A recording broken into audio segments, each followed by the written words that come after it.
Welcome, thoughtful viewers, to a discussion of one of life's paradoxes, that often, the harder we try towards something, the more it eludes us. This phenomenon profoundly mystified and frustrated humans for millennia, until a radical philosophy arose in the ancient Greco-Roman world that offered liberating insight into this paradox. The Stoic school identified the source of much human anguish as misplaced striving and attachment. By radically reconceiving virtue, good, and the meaning of life, the Stoics developed principles and practices for attaining remarkable tranquility, resilience, and freedom. Their wisdom about skillful effort versus counterproductive struggle remains insightful today. Before we start, I ask you to like and subscribe for more Stoic content. And lastly, I would like to thank all of you for watching and enjoy. Chapter 1. The Paradox of Effort. Introduction to Stoic Wisdom. The ancient Stoic philosophers recognized a fundamental paradox in human experience. Often, the harder we strive towards some goal or desired outcome, the more it eludes us. This is the paradox of effort. The Stoics proposed an alternative. Focus your efforts on what you can control, your own judgments, values, and actions. Work diligently at worthwhile endeavors without fixating on the fruits of your labor. Be willing to adapt to changing circumstances and accept what comes, knowing you did your best under the conditions life presented. For the Stoics, the goal was tranquility through aligning desires with reality. By letting go of attachment to outcomes, we gain inner peace and the flexibility to respond wisely. We flow with life rather than rigidly impose our will. Stoic philosophers like Seneca, Epictetus, and Marcus Aurelius wrote extensively on this subject. They understood the counterintuitive nature of the paradox, that easing our grip can empower results. Surrendering the need for control allows us to act from authenticity rather than anxiety or lack. Outcomes happen naturally when we act rightly without obsessing on aims. The paradox of effort is challenging yet profound. It runs counter to our achievement-driven culture. This video will explore how the Stoic mindset can help us find balance, working hard while relinquishing attachment to success. We'll see how their wisdom can steer us away from frustration toward equanimity and purposeful action. Chapter 2. Understanding dichotomy of control. A key aspect of Stoic philosophy is the dichotomy of control. This distinction between what we can control and what we cannot is fundamental to their approach for achieving tranquility. The Stoics realized that ultimate control lies not in externals, but within our own judgment and moral purpose. We have complete command over our values, opinions, desires, and judgments. No one can force these inner states upon us without our consent. This is the domain of the controllable. In contrast, outcomes in the outside world are ultimately beyond our control. They can be influenced to some degree, but not absolutely guaranteed. No matter how virtuous, wise, or hard-working we are, the results of our efforts remain uncertain. Other people, nature, fate, and luck all contribute. This realm of externals belongs to the uncontrollable. For the Stoics, whenever we stake our happiness on obtaining things only partly in our control, we set ourselves up for disappointment. But if we concern ourselves solely with mastering our inner landscape, external results cannot disturb our equanimity. By focusing only on what they could control through reason and virtue, the Stoics gained an invulnerability to the slings and arrows of outrageous fortune. They avoided anxiety and turmoil by accepting the limits of agency in a complex world. Peace came from working toward wisdom and self-mastery rather than contingent outcomes. Understanding the difference between what we can and cannot control is foundational to the Stoic path. Their dichotomy of control continues to provide guidance for living wisely in an unpredictable world where so much lies beyond our grasp. Chapter 3. The pitfall of attachment to outcomes. The Stoics realized a major source of human suffering is attachment to outcomes. When we fixate on results that we cannot completely control, we become anxious and frustrated. We pin our happiness to external conditions, leaving ourselves vulnerable to the whims of fate. For example, an athlete may train diligently to win a competition, but still fall short. An entrepreneur may work tirelessly on a new business, yet still fail in the market. Despite wise and persistent effort, the outcome remains uncertain. When we rigidly cling to a particular result, we resist reality as it unfolds. We divide events into good and bad based on our arbitrary desires. We lose composure when things don't go as planned. Inner turmoil arises from unmet expectations. The Stoics proposed a different approach, to focus on the excellence of our attitudes and actions, not contingent consequences. If we act rightly and justly, we can accept whatever arises with grace. By letting go of inflexible demands, we free ourselves from disturbance. The Stoic sage works steadily toward goals without needing a particular result.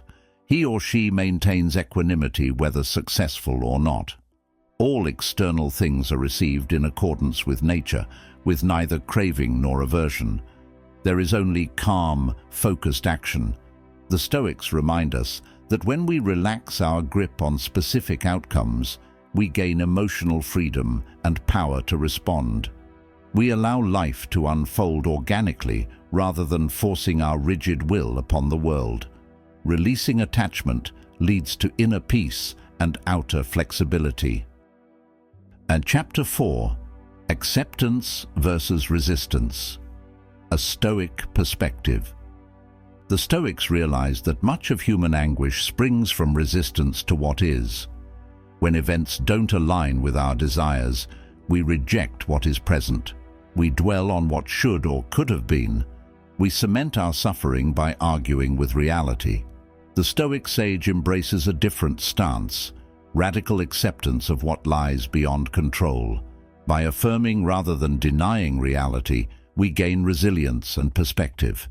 Each moment reveals opportunities for wisdom and service if we have eyes to see them.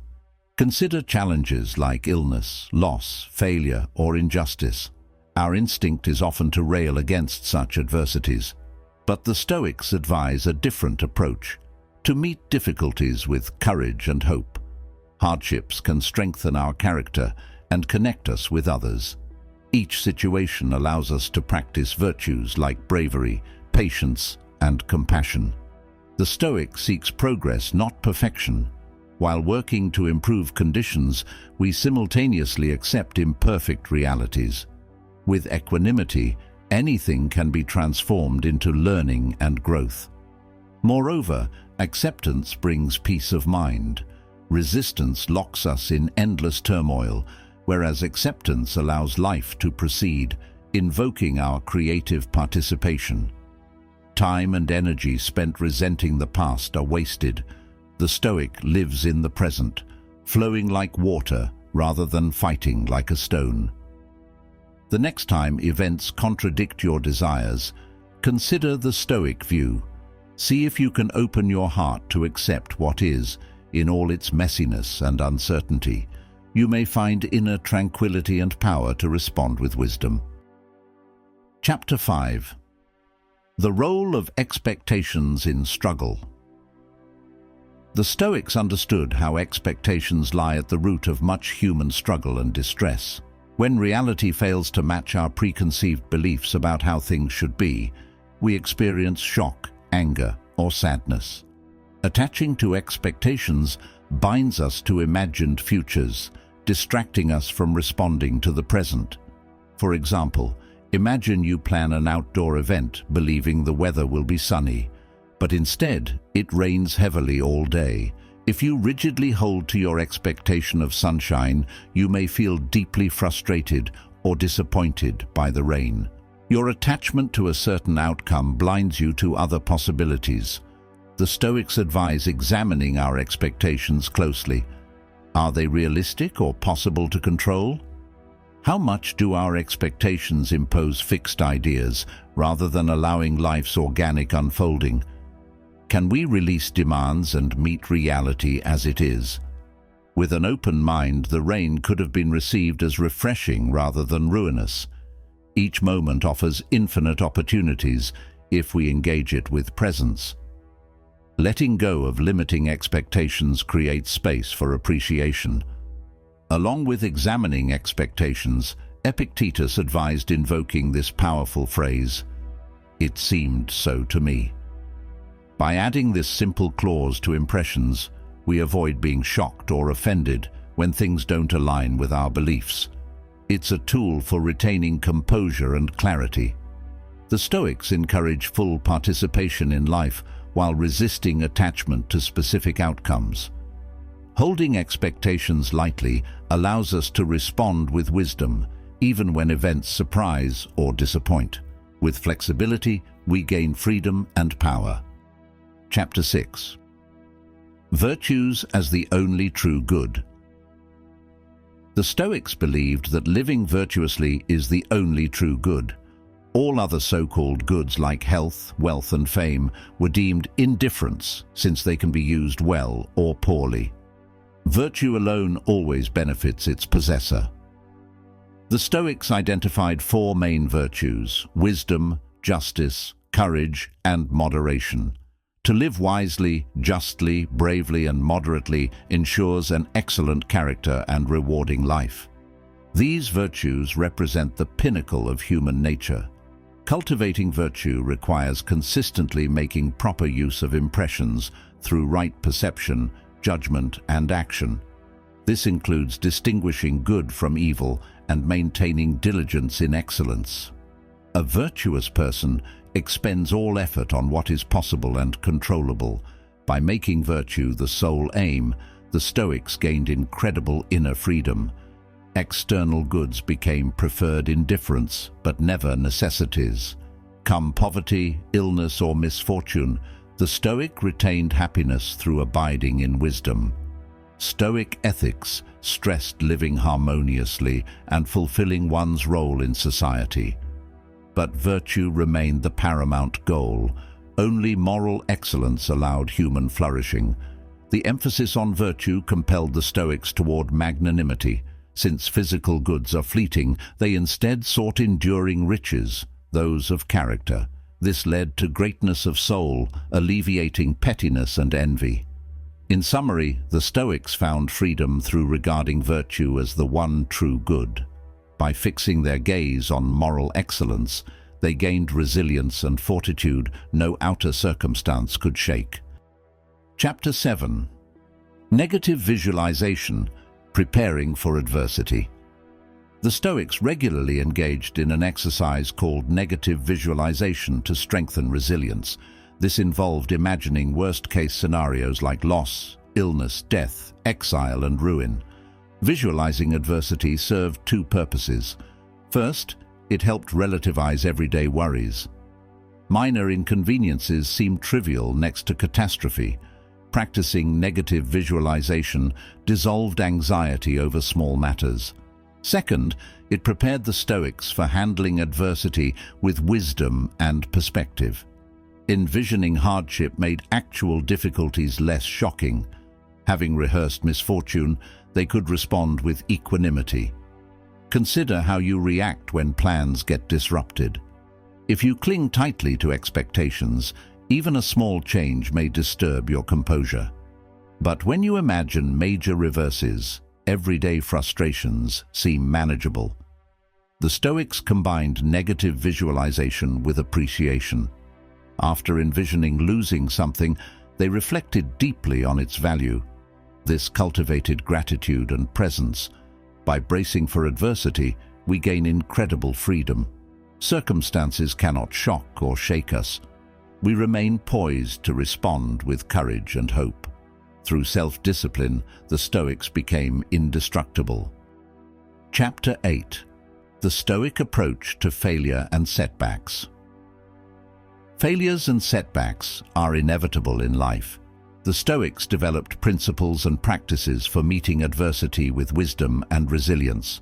Their approach emphasizes upholding virtue, maintaining perspective, and finding opportunity in misfortune. Firstly, the Stoics remind us that no failure can deprive us of what matters most, our character and capacity to choose rightly. External results are preferred indifference but never necessities. Vice resides solely in our judgment. Secondly, the Stoics encourage viewing difficulties in proper perspective. Is this truly catastrophic, or just a temporary setback in the grand scheme of life? How would this seem in a year or in old age? Maintaining rational scale prevents magnifying troubles. Additionally, the Stoics seek valuable lessons in each hardship. Difficulties strengthen us like physical training builds muscles. With the right attitude, we grow through adversity into our best selves. There is no failure from which something good cannot emerge. The Stoics do not dwell on disappointment over failed hopes. They collect themselves and immediately consider the present situation and possible responses. Past regrets are useless. The Stoic engages the now with full presence and a mind towards solutions. In sum, the Stoics transform adversity into opportunity. Moral purpose remains unshaken. Each failure provides learning for future success. Resilience arises from how we frame events, not the events themselves. In this manner, Stoics grow stronger through life's reversals. Chapter 9. Embracing obstacles as opportunities.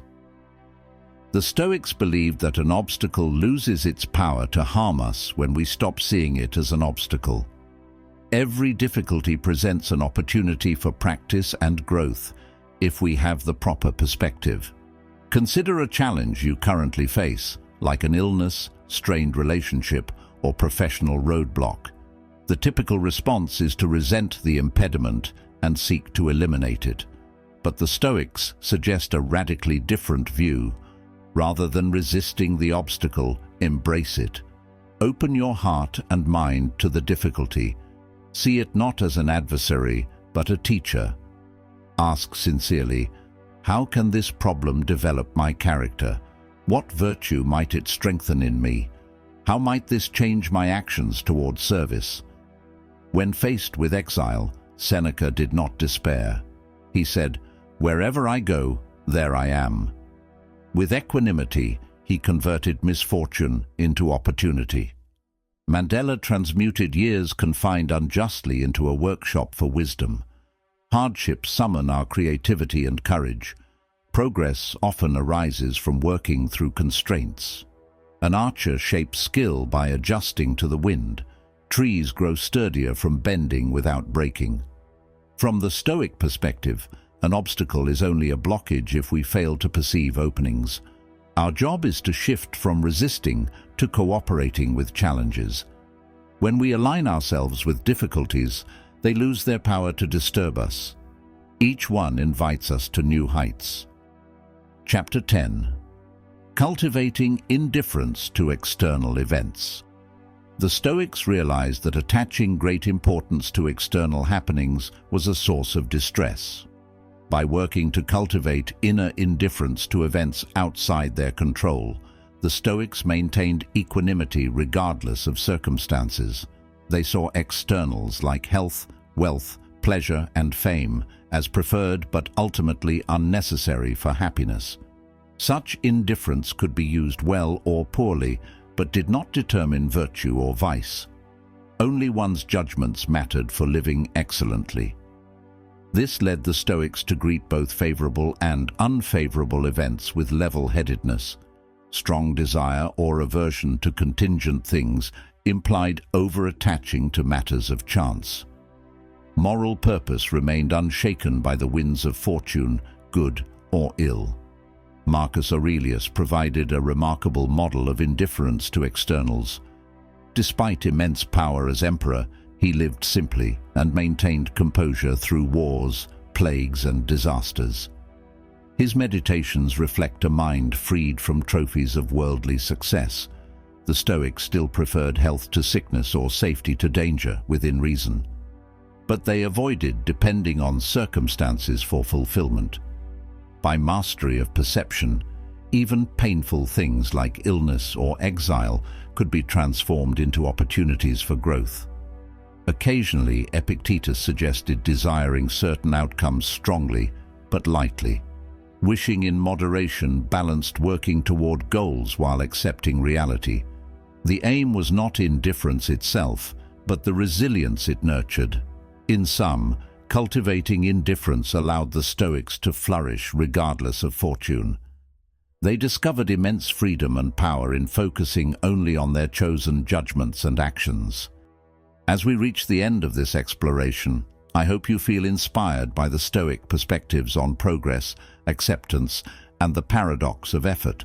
By learning to direct our striving wisely and releasing counterproductive attachments, we gain incredible freedom and serenity. The Stoics offer us keys to overcoming the suffering that arises from desperately clinging to specific results. Their practices help us respond to life's reversals with courage and equanimity. By focusing only on what we can control, our actions gain power and purpose. Of course, putting these principles into practice takes diligence and perseverance. The Stoic path requires constant vigilance and discipline of our perceptions. But the reward is peace of mind, along with energy to engage life meaningfully and make a difference. If you found insight in this video, I encourage you to study Stoic philosophy further, contemplate how to apply it to your challenges, and experiment with practices like negative visualization. This ancient wisdom still offers immense value for lived philosophies today. Thank you again all for watching, and may you all find peace and serenity in the Stoic ways.